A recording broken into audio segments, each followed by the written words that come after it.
കൊടശ്ശേരി പഞ്ചായത്തിലെ കോൺഗ്രസ് പ്രവർത്തകർ മാതൃകയാക്കേണ്ട ഒരു കുടുംബയോഗമാണ് ഇവിടെ നടക്കുന്നത്. കാരണം കഴിഞ്ഞ ആഴ്ചയില് കരുനാഗപ്പള്ളി, കൊല്ലത്തും ആലപ്പുഴയിലും ഇടുക്കിയിലുമെല്ലാം കുടുംബയോഗങ്ങൾ ഉദ്ഘാടനം ചെയ്തു വന്നിട്ട് നമ്മുടെ നിയോജക മണ്ഡലത്തില് കാര്യമായ ഒന്നും നടന്നില്ല എന്നുള്ള ഒരു യാഥാർത്ഥ്യത്തിൽ നിൽക്കുമ്പോൾ ഏറ്റവും ഉജ്ജ്വലമായിട്ട് ഇവിടുത്തെ 13ാം വാർഡിൽ നിന്ന് നമ്മൾ ആരംഭിക്കുകയാണ്.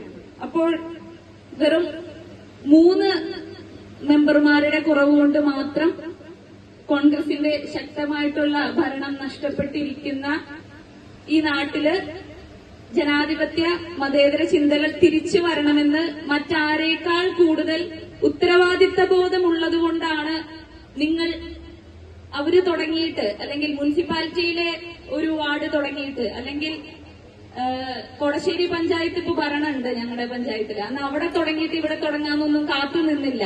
നമുക്കിത് തിരിച്ചു പിടിക്കണം, അല്ലെങ്കിൽ നമ്മൾ തന്നെ തിരുത്തി തുടങ്ങണമെന്നുള്ള സ്വയം ബോധ്യത്തിന്റെ അടിസ്ഥാനത്തിലായിരിക്കും നിങ്ങൾ ഇത്രയും മികച്ച രീതിയിൽ ഇന്ന് കുടുംബയോഗം ഇവിടെ സംഘടിപ്പിക്കുന്നത്. നമ്മള് മഹാത്മാഗാന്ധി കുടുംബയോഗം, ഇന്ദിരാഗാന്ധി കുടുംബയോഗം എന്നല്ലേ കൂടുതൽ കേട്ടിട്ടുള്ളത്.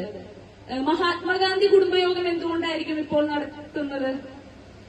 ഗാന്ധിജി നമ്മുടെ പാർട്ടിയുടെ ഇന്ത്യൻ നാഷണൽ കോൺഗ്രസിന്റെ പ്രസിഡന്റായിട്ട് 100 വർഷം പൂർത്തീകരിക്കുന്നതുകൊണ്ടാണ് നമ്മൾ മഹാത്മാഗാന്ധി കുടുംബയോഗം നടക്കുന്നത്. അപ്പോ ഞാൻ കോൺഗ്രസ് ആയിരിക്കുന്നതിൽ അഭിമാനക്കുറവുള്ള ആരെങ്കിലും ഉണ്ടോ? ഞാൻ ഇന്ത്യൻ നാഷണൽ കോൺഗ്രസിന്റെ ഭാഗമാണ്, ഞാൻ യൂത്ത് കോൺഗ്രസ് ആണ്, ഞാൻ മഹിളാ കോൺഗ്രസ് ആണ്, ഞാൻ KSU ആണ് എന്ന് പറയുന്നതില് എന്തെങ്കിലും അഭിമാനക്കുറവുള്ള ആരെങ്കിലും ഇവിടെ ഉണ്ടോ?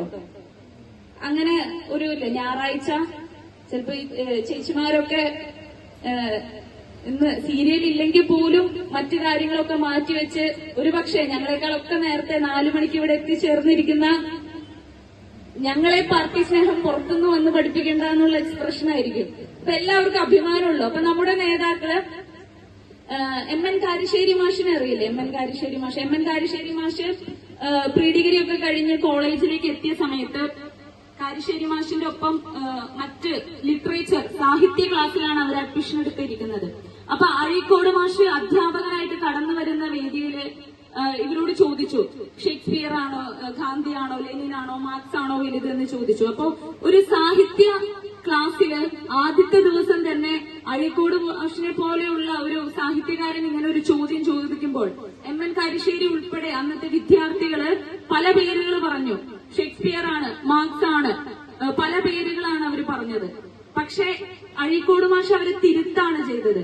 ഇവരെല്ലാവരും വലുതാണ്, ഇതിലാരാണ് വലുതെന്നുള്ള ചോദ്യത്തിലാണ് അവർ മറുപടി പറഞ്ഞത്. മറ്റു പല പേരുകൾ പറഞ്ഞു. അഴീക്കോട് മാഷ് പല രാഷ്ട്രീയത്തില്, പല മതത്തില്, പല വ്യത്യസ്ത സാഹചര്യങ്ങളിൽ നിന്ന് വന്ന വിദ്യാർത്ഥികളോട് ഞാൻ ഈ പറഞ്ഞ ഷേക്സ്പിയർ, മാർക്സും ഗാന്ധിയും ലെനിനുമുള്ള ലിസ്റ്റിൽ നിങ്ങൾ പലരുടെയും പേര് ഏറ്റവും മുകളിൽ വെക്കണമെന്ന് പറഞ്ഞു. പക്ഷേ യാതൊരു സംശയത്തിന് ഇടകൊടുക്കാതെ അഴീക്കോട് മാഷി അവരെ തിരുത്തിയിട്ട് പറഞ്ഞത് ഇവരെല്ലാവരും ലോകത്തിലേക്ക് വലിയ കോൺട്രിബ്യൂഷൻസ് ചെയ്ത ആൾക്കാരാണ്, ഇവരെല്ലാവരും വലിയവരാണ്, പക്ഷെ ഏറ്റവും മുകളിൽ ഗാന്ധിയാണ്, ഏറ്റവും മുകളിൽ ഗാന്ധിയാണ്. കാരണം മറ്റെല്ലാവരും വാക്കായിരുന്നു, ഗാന്ധി പ്രവൃത്തിയായിരുന്നു. അതുകൊണ്ട് എല്ലാവരെക്കാൾ മുകളിൽ ഗാന്ധിയാണെന്ന് ഒരുപക്ഷെ ഒരു രാഷ്ട്രീയ ബേസ്ഡ് അല്ലാത്ത ഒരു സാഹിത്യ ക്ലാസ്സില് അഴീക്കോട് മാഷ് തിരുത്തി പഠിപ്പിച്ചത് MN കാരിശ്ശേരി ഇന്നും വേദികളിൽ അനുസ്മരിക്കുന്ന ഒരു കാര്യമാണ്. അപ്പൊ നമ്മുടെ ഗാന്ധി എന്ന നേതാവിനെ ഏറ്റവും കൂടുതൽ അവകാശപ്പെടാൻ പറ്റുന്ന ഒരേ ഒരു പാർട്ടിയുടെ ഭാഗമായിട്ട് നമ്മൾ ഇന്നും ജീവിക്കുമ്പോൾ ഇവിടുത്തെ പ്രധാനമന്ത്രിയായിരുന്ന ഒരുപക്ഷെ പ്രതിപക്ഷ കക്ഷികൾ പോലും ചോദ്യം ചെയ്യാൻ മടിക്കുന്ന അത്രയും പവർഫുൾ ആയിട്ടുള്ള, അത്രയും ഒത്തന്റിക് ആയിട്ടുള്ള, അത്രയും രാജ്യത്തിന്റെ സിരകളിൽ അലിഞ്ഞു ചേർന്ന നെഹ്റു പ്രധാനമന്ത്രിയായിരുന്ന കാലഘട്ടത്തില് 100,000 കാര്യങ്ങൾ ഈ രാജ്യത്ത്, ഭക്ഷ്യസുരക്ഷ പോലെയുള്ള അടിസ്ഥാന സൗകര്യങ്ങൾ പോലെയുള്ള വലിയ വലിയ ചർച്ചകൾ നടക്കുന്ന സമയത്ത് രാജ്യത്തെ മുഴുവൻ മുഖ്യമന്ത്രിമാർക്ക് നെഹ്റു ഒരു കത്ത് എഴുതി. നെഹ്റു എഴുതിയ കത്ത് ഇവിടുത്തെ തൂപ്പ് തൊഴിലാളികളുടെ, അടിച്ചുവാരുന്ന തൊഴിലാളികളുടെ ചൂലിന്റെ ഉയരം കൂട്ടണമെന്നാണ്.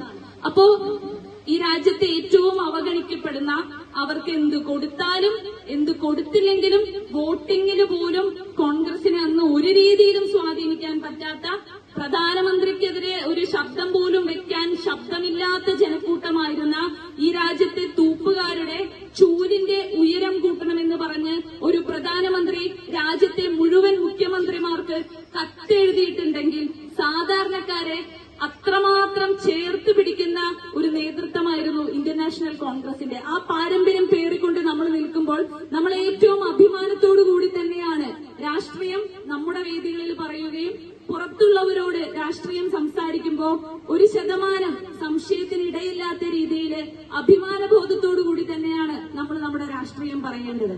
ഇപ്പൊ തൂപ്പുകാരുടെ ചൂലിന്റെ നീളം കൂട്ടണമെന്ന് പറഞ്ഞ് മുഖ്യമന്ത്രിമാർക്ക് കത്തെഴുതിയ ഒരു പ്രധാനമന്ത്രിയുടെ കസേരയില് ഇന്നിരിക്കുന്ന ആളാരാണ്?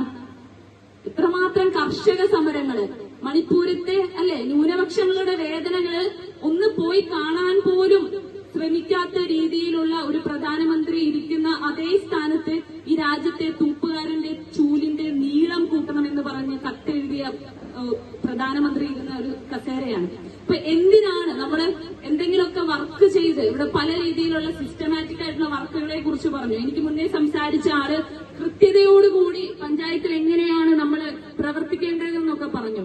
അപ്പോ പ്രവർത്തനങ്ങള് എന്നേക്കാൾ അല്ലെങ്കിൽ നമ്മളെ എല്ലാവരെക്കാളും വ്യക്തമായിട്ട് ഈ നാടിന്റെ ഈ ഗ്രാമത്തിന്റെ പൾസ് അറിയുന്ന ആൾക്കാരാണ് നിങ്ങൾ.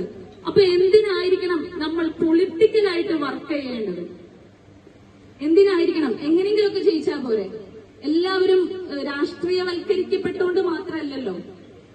എന്തിനായിരിക്കണം നമ്മൾ കുടുംബയോഗങ്ങളിൽ ഇങ്ങനെ സംസാരിക്കുന്നത്? ഒരുപക്ഷെ ഒരുപാട് നമ്മള് പിണറായി വിജയനെ തെറി വിളിച്ച് അല്ലെങ്കിൽ മറ്റുള്ളവരെ ചീത്ത പറഞ്ഞ് നമ്മൾക്ക് ആവേശം കൊള്ളുന്നതിനപ്പുറം നമ്മൾ എന്തിനാണ് രാഷ്ട്രീയവൽക്കരിക്കേണ്ടത്? ഇലക്ഷൻ സമയത്ത് നമ്മൾ പല രീതിയിൽ തീപാറുന്ന രീതിയിൽ